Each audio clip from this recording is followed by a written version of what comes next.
Hello everyone, welcome to Jio for you classes. आशा करता हूँ आप सभी लोग अच्छे होंगे। आज हम पढ़ेंगे आइलैंड्स के बारे में। ठीक है, आइलैंड्स यानी कि आइलैंड्स होता क्या है, what is island? Island land mass surrounded by water body by four sides, यानी कि कोई एक लैंड मास चारों तरफ से पानी से घिरा हुआ है, उसको हम क्या बोलेंगे? आइलैंड। ऐसी एक लैंड मास जो तीन साइड से घिरा होता है उसको क्या बोलते हैं? कमेंट करके बताओ। तो आइलैंड्स में अपने कुछ आइलैंड्स हैं। ये क्या है? अपना प्यारा भारत। और इसके कुछ आइलैंड कौन से? अंडमान निकोबार आइलैंड, लक्षद्वीप और कुछ कोस्टल आइलैंड्स हैं जो कि इंडिया के कोस्ट पे बने हैं। अंडमान निकोबार आइलैंड जो कि बे ऑफ बंगाल में है, लक्षद्वीप जो कि अरेबियन सी में, और कोस्टल मैंने बताई कि जो कोस्ट पे बने हुए हैं। तो अब हम इनके बारे में जानते हैं। तो अंडमान निकोबार के बारे में जानते हैं। इसका ओरिजिन कैसे हुआ? इसका ओरिजिन हुआ वॉल्केनिक। तो इसका ओरिजिन क्या हुआ? वॉल्केनो से ओरिजिन हुआ। ओ कोलिजन, यानी कि ओशन प्लेट जब आपस में टकराई तब इसका ओरिजिन हुआ। लोकेशन क्या है इसकी? ट्रॉपिकल। और वर्षा कितनी होती है? 200 से 250 सेंटीमीटर एवरेज रेनफॉल है इसकी। और हाई बायोडाइवर्सिटी काफ़ी ही हाई है। और ये अपने आप में ही बहुत इंपॉर्टेंट रखते हैं। इंपॉर्टेंस क्यों रखते हैं? इकोलॉजिकली इंपॉर्टेंस रखते हैं। कोरल रीफ्स पाई जाती हैं। स्ट्रेटेजिक पॉइंट ऑफ व्यू काफ़ी इंपॉर्टेंट है, मतलब इनकी जो लोकेशन है वो बहुत ही ज़्यादा प्राइम है, इसलिए भी ये इंपॉर्टेंट रखते हैं। और यहाँ पे दो ट्राइबल ग्रुप्स मिलते हैं, जरेवास और अंडनामीज, यानी कि ये दोनों ही जो ट्राइबल ग्रुप्स हैं ये पर्टिकुलरली वल्नरेबल ट्राइबल ग्रुप्स हैं, PVTG। ये ट्राइबल ग्रुप, ये स्पेशल ट्राइबल ग्रुप्स होते हैं, इनसे गवर्नमेंट अलग स्कीम्स बनाती है। इनको हम जब ट्राइबल्स के बारे में पढ़ेंगे उसमें जानेंगे स्पेशली। तो ये जो पॉइंट्स हैं ये डायरेक्ट आप समझ लो MCQs हैं, ये डायरेक्ट क्वेश्चन पूछते हैं कि अंडमान निकोबार वॉल्केनिक है या नहीं, कौन सी लोकेशन है उसकी, कोरल रीफ्स मिलते हैं कि नहीं। तो ये सारे MCQs हैं जो मैंने यहाँ लिख रखे हैं। उसके बाद है अपना लक्षद्वीप। लक्षद्वीप यानी कि ओरिजिन इसका कैसे हुआ है? कोरल से मिलके इसका ओरिजिन हुआ है। जैसे कि यहाँ वॉल्केनिक था, लेकिन ये वॉल्केनिक नहीं है, ये कोरल से मिलके हुआ है। इसकी लोकेशन है ट्रॉपिकल। और ये इंपॉर्टेंस क्यों रखते हैं? स्ट्रेटेजिक पॉइंट ऑफ व्यू भी काफ़ी इंपॉर्टेंट रखते हैं, और यहाँ पे बायोडाइवर्सिटी भी काफ़ी पाई जाती है। तो ये, और फिर अपनी बातें हैं कोस्टल के बारे में। कोस्टल आइलैंड कौन से होते हैं? इनका ओरिजिन होता है ऑल आर सैंड बार्स, ये सारे ही सैंड बार्स हैं। इनकी लोकेशन क्या है? इनकी लोकेशन भी ट्रॉपिकल है। इंपॉर्टेंट क्यों रखते हैं? टूरिज्म के लिए, घूमने फिरने जाते हैं ना, क्योंकि वैसे भी भारत यार कितना खूबसूरत देश है, घूमने लायक है ना, तो घूमना तो है ही।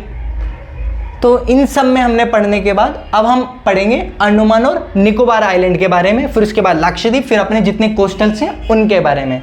तो हम अब पढ़ते हैं अंडमान और निकोबार आइलैंड के बारे में। तो ये है अपना अंडमान निकोबार आइलैंड और ये है अपना लक्षद्वीप आइलैंड। तो ये छोटे छोटे क्या बना दिया मैंने, है ना, आपको समझ नहीं आ रहा होगा ये क्या है। जो अंडमान और निकोबार आइलैंड है वो एक ग्रुप ऑफ आइलैंड है, कुछ छोटे छोटे आइलैंडों से मिलके बना है एक पूरा आइलैंड, जिसको हम बोलते हैं आर्कीपिलेगो। क्या बोलते हैं? आर्कीपिलेगो। आर्कीपिलेगो यानी कि अ ग्रुप ऑफ आइलैंड, उनको बोलते हैं हम आर्कीपिलेगो। तो ये है कुछ उन्हीं छोटे छोटे आइलैंडों के बारे में जानते हैं। ये 10 डिग्री चैनल है ना, ये क्या करता है? ये सेपरेट करता है अंडमान को निकोबार से। अंडमान में भी कुछ छोटे छोटे आइलैंड्स हैं, उनमें से कुछ हम जानते हैं। ये है नॉर्थ अंडमान, ये है मिडल अंडमान, ये है साउथ अंडमान, और ये है लिटिल अंडमान, और ये है बैरन आइलैंड। ये बहुत इंपॉर्टेंट है। ये क्यों इंपॉर्टेंट है? ये क्योंकि यहाँ पे एक्टिव वॉल्केनो है। जो वॉल्केनो है वो कभी भी इरप्ट हो सकते हैं, वो एक्टिव हैं। और ये साउथ अंडमान में ही अंडमान और निकोबार आइलैंड की कैपिटल है। कौन सी? पोर्ट ब्लेयर, जो कि है साउथ अंडमान में। अब हम निकोबार की बात कर लेते हैं। निकोबार में भी कुछ छोटे आइलैंड, ये हैं कार निकोबार, ये है लिटिल निकोबार, ये है ग्रेट निकोबार। अब ये है अपना इंडोनेशिया और ये है ग्रेट चैनल। ये बनाया है ना मैंने, ये ना दिमाग में आपके होना चाहिए कि ऐसे आपको अगर इंडिया है तो यहाँ में पता होना चाहिए यहाँ से इंडोनेशिया भी मिल रहा है। ये जैसे मैंने म्यांमार है तो ये यहाँ से म्यांमार भी मिल रहा है। जैसे कोको चैनल, ये क्या है? ये अंडमान को किससे, ये कोको चैनल है, कोको आइलैंड से सेपरेट करता है। कोको आइलैंड किसका पार्ट है? म्यांमार का, और वो कोको चैनल। उसके बाद क्या हो जाता है? नॉर्थ अंडमान, अंडमान निकोबार आइलैंड आ जाता है। ये डक्कन पास, ये किसको सेपरेट करता है? ये साउथ अंडमान को लिटिल अंडमान से। तो ये अपना कुछ हो गया अंडमान और निकोबार आइलैंड के कुछ आइलैंड्स। अब हम जैसे ही लक्षद्वीप को पढ़ते हैं, तो ये है लक्षद्वीप आइलैंड। इसमें हमें क्या जानना है, इसकी कैपिटल क्या है? इसकी कैपिटल है कावारती। कावारती ये है कैपिटल। और इसमें एक और आइलैंड के बारे में जानते हैं, मिनिकॉय आइलैंड। ये लार्जेस्ट आइलैंड है, लक्षद्वीप का सबसे लार्जेस्ट आइलैंड है। कौन सा? मिनिकॉय आइलैंड। और ये जो 9 डिग्री चैनल है, ये इसको सेपरेट करता है लक्षद्वीप से, पूरे रेस्ट ऑफ लक्षद्वीप से 9 डिग्री चैनल सेपरेट करता है किसको? मिनिकॉय आइलैंड को। तो ये जितना भी मैंने बनाया ना, सारे क्वेश्चन समझ लो। 9 डिग्री चैनल किसको सेपरेट करता है, ऐसे क्वेश्चन आते हैं। इसमें क्वेश्चन आते हैं 10 डिग्री चैनल किसको सेपरेट करता है, कोको चैनल किसको सेपरेट करता है, एक्टिव वोल्केनो कौन से आइलैंड में है, जो पोर्ट ब्लेयर उसकी कैपिटल है वो कौन से आइलैंड में है, यानी कि साउथ अंडमान में। तो ये अपनी हमारी कुछ बातें होगी अंडमान और निकोबार आइलैंड के बारे में। अब हम जानेंगे कोस्टल आइलैंड्स के बारे में, जो कि इंडिया के कोस्ट पे बने हैं। अब हम उनके बारे में जानते हैं। आइए,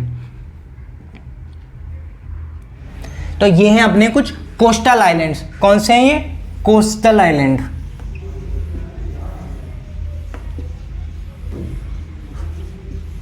कोस्टल आइलैंड्स, इसमें जैसे हमने अंडमान और निकोबार आइलैंड के बारे में पढ़ा, जो कि सी में थे, बे ऑफ बंगाल और अरेबियन सी में। अभी अपने इंडिया के कुछ कोस्ट पे हैं। ये कौन से हैं, ये हमें याद रखने। एक ये न्यू मोरे आइलैंड, ये कहाँ पे? ये है ये बे ऑफ बंगाल में। अब्दुल कलाम आइलैंड, ये कहाँ पे? इसे पहले हम व्हीलर आइलैंड भी बोलते थे। क्या ही? अब्दुल कलाम आइलैंड, ये है अपना उड़ीसा स्टेट में। फिर है श्रीहरिकोटा, जो कि अपना आंध्र प्रदेश में, ये एक अपना स्पेस सेंटर भी है। पम्बन आइलैंड, ये यहाँ पर रामेश्वरम मंदिर है ना, रामेश्वरम मंदिर अपना 4 धामों में से एक धाम है वो, रामेश्वरम पम्बन आइलैंड। ये है कोकोनट आइलैंड। फिर है ये एलिफेंटा आइलैंड, यहाँ पे एलिफेंटा केव्स आपने सुना हो, महाराष्ट्र में। ये है सालसेट आइलैंड। ये इंपॉर्टेंट है क्यों? क्योंकि ये इंडियाज मोस्ट पॉपुलस आइलैंड है और मुंबई सिटी लोकेटेड, जो अपनी मुंबई सिटी है ना, ये इस आइलैंड पे लोकेटेड है। जैसे अगर मैं कहूँ मुंबई एक आइलैंड सिटी है, तो आपको हैरानी होगी ना, आइलैंड सिटी कैसे हो सकती है? हाँ, मुंबई एक आइलैंड सिटी है। और वो किस आइलैंड पे है? वो है सालसेट आइलैंड। सालसेट आइलैंड पे है, ठीक है, ये याद रखना। फिर अपना पिरोतन आइलैंड, यहाँ पे गुजरात में। तो ये अपने कुछ कोस्टल आइलैंड्स हैं। और ये मजूली आइलैंड, ये one of the largest island है, रिवर आइलैंड है, लेकिन ये रिवराइन आइलैंड, यानी कि ब्रह्मपुत्र जो रिवर है, ब्रह्मपुत्र रिवर इसको बनाती है, ब्रह्मपुत्र रिवर के बीच में बनता है। क्या है इसका नाम? मजूली आइलैंड। ये कौन से स्टेट में? असम में। तो ये अपने कुछ हो गए आइलैंड्स, कोस्टल आइलैंड्स। और यहीं पे अपने आइलैंड्स का टॉपिक क्लोज होता है, ख़त्म होता है। हमने सारे आइलैंड्स के बारे में पढ़ लिया। अब हम नेक्स्ट टॉपिक में, नेक्स्ट चैप्टर में मिलते हैं। उसके तब तक धन्यवाद।